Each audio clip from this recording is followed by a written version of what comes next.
हमारे साथ जुदेव की राजनीतिक विरासत को संभालने वाले भाजपा के नेता कृष्ण कुमार राय मौजूद है। आइए उनसे समझते हैं कि यह जो घोषणा पत्र है बीजेपी का वह कितना लोक लुभावना है और कहां तक इसका असर होने वाला है। जी बताएं सर, कहां तक असर होगा इन घोषणा पत्रों का? ये किसानों का, मजदूरों का, महिलाओं का और सभी वर्ग के लोगों का, छात्र छात्राओं का के उत्थान के लिए, उनकी मजबूती के लिए घोषणा पत्र में विशेष ख्याल रखा गया है। इसलिए सभी लोग खुश हैं और भारतीय जनता पार्टी के घोषणा पत्र से खुश हैं। आज देश के गृह मंत्री आदरणीय अमित शाह जी द्वारा घोषणा पत्र जारी किया गया है। क्या है घोषणा पत्र में विशेष जो एक ग्रामीण के लिए जरूरी है? किसानों का धान खरीदी 3100 रुपये होगा। जो पहले किस्तों में धान का पेमेंट किया जाता था, हमारी सरकार बनने के बाद एक मुश्त पैसा देगी। इसके साथ ही एक जो हम देख रहे हैं कि राम जन्मभूमि का जो तीर्थाटन है वह भाजपा सरकार कराएगी, ऐसा है तो क्या लगता है कि 22 जनवरी को हमारे देश के यशस्वी प्रधानमंत्री नरेंद्र मोदी जी के पूजन करने के बाद भगवान राम अयोध्या में रामलला बैठ जाएंगे। हम छत्तीसगढ़ के वासी लोगों को विश्वास दिलाए हैं कि अगर भारतीय जनता पार्टी का सरकार बना, जो तीर्थाटन यात्रा चल रहा था उसको पुनः शुरू करेंगे और शुरुआत अब अयोध्या से होगा। एक बार फिर से जो भूपेश बघेल की योजना थी, जो उनकी घोषणाएं थी, उस पर पानी फेरने का काम बीजेपी ने किया है क्या? क्योंकि जो कर्ज माफ़ी है कांग्रेस सरकार की, वो फिर से एक बार भूपेश बघेल लेकर आ रहे हैं। कर्ज माफ़ी भूपेश बघेल जी की उसी में तो कटघरे में आ गए।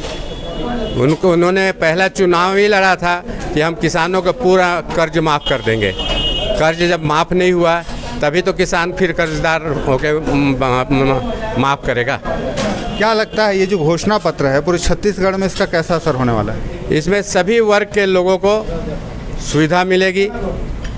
किसानों के जो अगर कर्जे भी होंगे तो 2 किस्त में जो पुराना बोनस कांग्रेस सरकार ने नहीं दिया, वो दोनों बोनस एक साथ 25 दिसंबर को अटल जी के जन्म दिवस पर हम जारी करेंगे। उसी से किसानों का सबसे ज़्यादा मजबूती आ जाएगा। एक बात हमेशा आती है कि जो राजनीतिक पार्टियां हैं वे घोषणाएं तो बहुत करती हैं लेकिन अमल में नहीं आ पाती, क्यों? नहीं, भारतीय जनता पार्टी देश में, प्रदेश में जहाँ भी घोषणा करती है उसको पूरा करती है। आज कांग्रेस के लोग 2 वर्ष रमन सिंह जी के समय में बोनस नहीं दिया गया था, उसको बड़ा मुद्दा बना के कि हम देंगे, लेकिन उन्होंने नहीं दिया। हम उसी चीज़ को जो 2 साल के लिए छूट गया था उसको हम 25 दिसंबर में शुरू करेंगे, 25 दिसंबर से। और 18 जिस दिन भारतीय जनता पार्टी की सरकार बनने की पहली कैबिनेट हो गई, 18,000 प्रधानमंत्री आवास का पैसा जारी किया जाएगा। जशपुर जिले में 3 विधानसभा सीट हैं, पत्थलगांव, कुनकुरी और जशपुर। क्या लगता है तीनों पे क्या रुझान इस बार आने वाला है? तीनों में भारतीय जनता पार्टी की जीत होगी। पत्थलगांव सीट रामपुकार सिंह जी ने घोषणा किया था कि हम आते साथ जिला बनाएंगे, मैं मुख्यमंत्री बनूंगा, एक बार मेरे को लास्ट अंतिम जिताइए।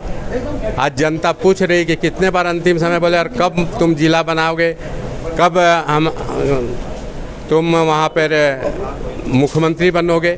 झूठा आश्वासन देकर चुनाव लड़ा था। इस बार हमारे पत्थलगांव के क्षेत्र में पत्थलगांव की बेटी गोमती साय चुनाव जीतेगी। कुनकुरी में प्रदेश अध्यक्ष रहे हैं, राष्ट्रीय मंत्री, अपने भारत सरकार में मंत्री रहे ऐसे विष्णुदेव साय जी सरल सहज स्वभाव के लोग हैं, उनको जनता अपने गोदी में उठा रही है और उनसे छत्तीसगढ़ के सहित जशपुर जिला को बहुत विश्वास है और इस विश्वास में भारतीय जनता पार्टी भारी मतों से जीतेंगी। ऐसे भी बातें आ रही हैं कि जो कुनकुरी के प्रत्याशी हैं विष्णुदेव साय, आने वाले समय में यदि बीजेपी की सरकार बनती है तो आदिवासी मुख्यमंत्री में पहला नाम उनका होगा। ये अभी घोषणा तो नहीं कर सकते हैं, लेकिन जशपुर का माटी पुत्र किसी अच्छे जगह में रहेगा और जशपुर का कल्याण करने वाले जगह में रहेगा। जशपुर की सीट को लेकर क्या कहता है आपका आंकलन? जशपुर की सीट हम लोग जिला पंचायत की अध्यक्ष संघर्षशील महिला लड़ रही है। अपने संघ से लेकर दनगरी तक जानते हैं, उनके कामों को देखा है। हाथी समस्या हो या कोई समस्या हो, लड़ाई लड़ी है, संघर्ष की है। एक बड़ी समस्या थी पत्थरगढ़ी के टाइम पे, हमने देखा कि पत्थरगढ़ी पे सीधा अटैक करने वाली वो पहली महिला थी, क्या मानते हैं? संघर्षशील महिला थी और जब जहाँ भी अन्याय होता था सामने आके लड़ाई लड़ी है। और जनता पहली बार जशपुर में महिला प्रत्याशी को उम्मीदवार बने हैं और पहली बार महिला उम्मीदवार एमएलए बन के जाएगी। बहरहाल पहली बार महिला उम्मीदवार एमएलए बन के जाएगी, ऐसा कहना है कृष्ण कुमार राय का। लेकिन बात हमने शुरू की थी घोषणा पत्र से, समाप्त भी वहीं करेंगे। हमारे साथ नरेश नंदे जी हैं जो जशपुर के चाणक्य कहे जाते हैं राजनीति के। इनसे बस लेंगे हम मोदी की गारंटी। क्या लगता है घोषणा पत्र को लेकर, कितना आप इसको पुष्ट मानते हैं? योगेश जी, इसके पहले जो ठगेश ने एक घोषणा पत्र लाया था, उसकी पूरी घोषणाएं जो 36 बिंदुओं थी, कहीं पर भी कोई भी घोषणा पूरा नहीं हुआ। पहली बार पूरे भारतवर्ष में मोदी की गारंटी, एक ऐसा घोषणा पत्र आया है जिसको मोदी की गारंटी, और मोदी का गारंटी को पूरा देश मानता है।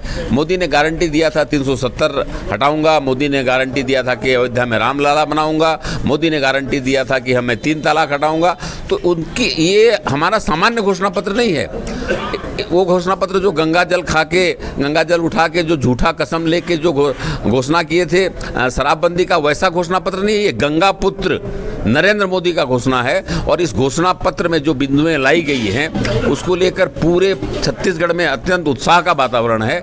विशेषकर जो 500 रुपया में सिलेंडर देने की बात आई है, इससे महिलाओं में बहुत जागरूकता दिख रही है, उनको पैसा देगा। तो मुझे लगता है कि अपने आप में अभी जो हमारी घोषणा पत्र आई है ये अद्वितीय घोषणा पत्र है। क्या लगता है मोदी की गारंटी जशपुर में, छत्तीसगढ़ में काम करेगी? निश्चित रूप से उनका, आप बड़ा जागरूक पत्रकार हैं, आप एक एक बिंदुओं को पढ़िएगा तो जन से जुड़ने वाला घोषणा पत्र है। चाहे मेडिकल कॉलेज का बात हो, आईआईटी का बात हो, किसानों से धान खरीदी का बात हो, बेरोजगारों के साथ जो छल किया गया है, जो पीएससी में बदमाशी की गई है, इन सब बातों को घोषणा पत्र में लाया गया है, जो कि लोगों को। पिछली बार कांग्रेस ने जो घोषणा पत्र जारी किया था उसके दम पे उनकी सरकार बनी, तो क्या उनसे सीखते हुए बीजेपी ने भी इस बार तगड़ा घोषणा पत्र बनाया? सीखने वाली बात नहीं, ये हमारी मूल घोषणा पत्र है जो पूरे प्रदेश के 50 लाख 1 करोड़ लोगों से चर्चा करके आदरणीय विजय बघेल के नेतृत्व में और ओपी चौधरी जी के नेतृत्व में बन के लोगों को विचार को लेके ये घोषणा पत्र तैयार किया है, जो निश्चित रूप से काफ़ी प्रभावी सिद्ध होने वाला है। धन्यवाद। जो कर्मचारी वर्ग जो है उसको लेकर घोषणा पत्र में कुछ भी दिखा नहीं, क्या लगता है कर्मचारी? हमने कहा है कि प्रदेश के जितने भी दैनिक वेतन भवन और संविदा कर्मी हैं उन कर्मचारी को हमारे, देख लीजिएगा हमारे घोषणा पत्र में है कि उनको नियमितीकरण का हम वादा किए हैं। और उसके जो पिछले चुनाव में भूपेश बघेल ने एक वादा किया था कि सभी कर्मचारी को नियमितकरण करेंगे और वो नहीं किया, उसके कारण जो कर्मचारियों में नाराजगी है वो भारतीय जनता पार्टी की और पूरा प्रदेश के कर्मचारी देख रहे हैं। और हमारे घोषणा पत्र में उनको रेगुलर नियमितीकरण करने की बात कही गई है।